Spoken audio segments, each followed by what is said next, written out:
understand, when I use Glenn Bergstrand's name on this, he has written, I'm not going to put a number to it, a lot of grants. He has consulted on the construction of at least 18 fire halls as a consultant. He knows the wording, he knows what's coming in. He is in the legislative branch for the State Fire Marshal's Office, following law, following upcoming law, following legislation through the channels. We do have a very good handle on what's coming before it gets here. But we still don't know the story until it does happen. No. And then at that point, then we can make a educated assumption of what we're going to do then, right? Very much so. But why are we doing it before then? Because by the time that document comes out, they are going to have probably a 15 to 30-day window to apply for the grant. And in that, you have to have. I understand that part. You would meet once a month. You can't do it in that time frame. Well, an architect can't build you a plan in that time. Sir. Go ahead, Pat. A couple quick. One, how much money is going to be actually in these grants statewide? It isn't given statewide. There's a total of $210 million nationwide. So far. So far, no. So we don't know if it's. This is not going to be issued per state.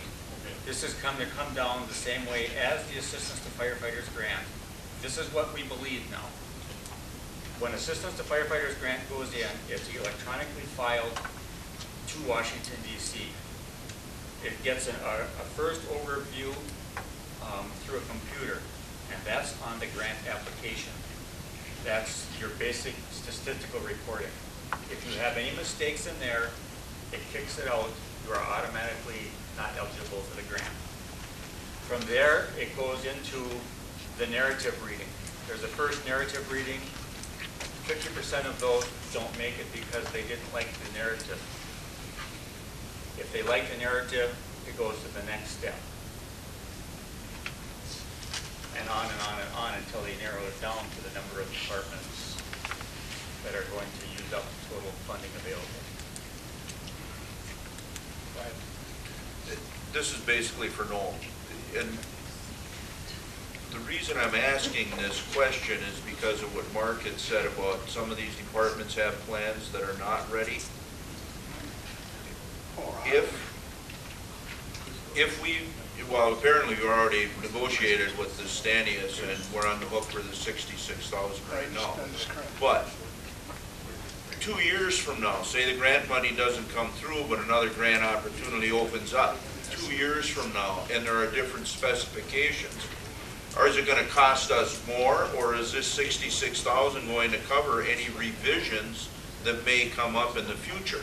Because I wouldn't want to end up in the same position that Mark has just described that some other departments are in, where they've had plans sitting on the table for 5 or 6 years, and now they aren't going to be up to code or anything. Are they going to pick that up or not, or don't you know? Okay, currently it's not in the contract to revise documents for a second or third even submission to a different agency or to the same agency with a different set of rules.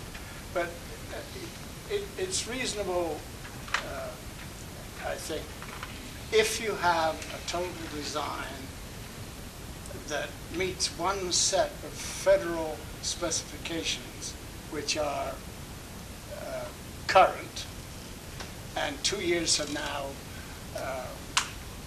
you would know what revisions the feds have made to things on the way around before they send out an RFP for a new submission. So you can approach your architect and say, hey, we believe this, that, and the other thing is gone. What is it going to cost, and can you do it, and so on and so forth. Or you can just simply wait until it's on the street, pick up your document, the new government document, and run over and say, what do we got to do to make these two?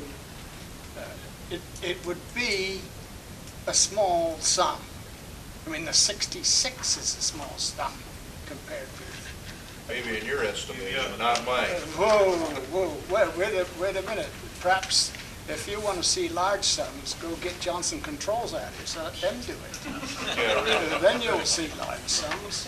These guys have done a huge amount of work, particularly working with the county and so on and so forth, whole bunches of things to try and get their hands around all the gotchas that are out there. And there's lots. I mean, a fire hall, you might as well say, hey, we're trying to build a hydrogen bomb. There's so many little aspects to what it is. It's not just a barn with a fire truck in it. No, I understand. I've been through the RFP process and stuff, so I mean, I understand all of that. But You can't it's just that I speculate don't on want to what- be, I don't want to be sitting on spend $66,000 for a document that 3 years from now is going to be worthless. That's what I'm getting at. It'll never be worthless. All right. It might be worth less than 66K is worth, but it's never worthless. Go ahead. Warren and Bruce are both on vacation this year, or this week, I'm sorry. But they did say that they would come, that they would be more than willing to come here and talk to our township, because that's actually what they are hired by the state to do. And as I reiterate from this letter, it says there will only be $3 to $4 million available for the whole state of Minnesota. And it also says here too, please let me finish. We anticipate that there will be another program opening up in June or July. You know, and it states right here too that the project, the program guidance document isn't even available yet, so they don't even know exactly what the guidelines are. That's what I'm trying to get across to people. If the people that are handling the grants don't know the exact guidelines and everything, I don't know how anybody else could at this point. That's the one point that I'm trying to make, and I do know that Normanna and a few other fire departments just built fire halls for approximately $80,000 total. I must address that. Normanna, please, may I? Right. Normanna has asked that from this point on, we leave them and their building out of any of our discussions. That is a request from Normanna Fire Department.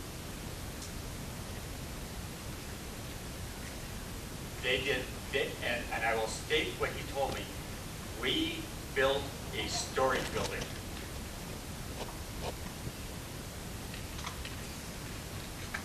End of story. And for their request, please leave it out of discussions. Got something real quick, Mary? Yeah, real quick. It seems to me, and this is my opinion, that we're not out really anything in getting these plans put together, because we're gonna need this. Whether it be this year or 2 years down the road or whatever. And yeah, maybe there's going to be some kind of change in the parameters or the rules or regulations or whatever we have to do, but that cost to make those changes is going to be minimal if we've already got what we really need. I don't know, that's just my opinion, but I don't think we're out really anything. We need to move on here. We got a lot of stuff to cover still. So everybody brought up some good points though. So moving on to mowing, road work, and the assessor contracts. Don't think we got an actual contract with the assessor. So we're gonna have to do that. I've got, What's that? what, 2 bids for the mowing? Yeah. So bids on the mowing. Oh, quotes.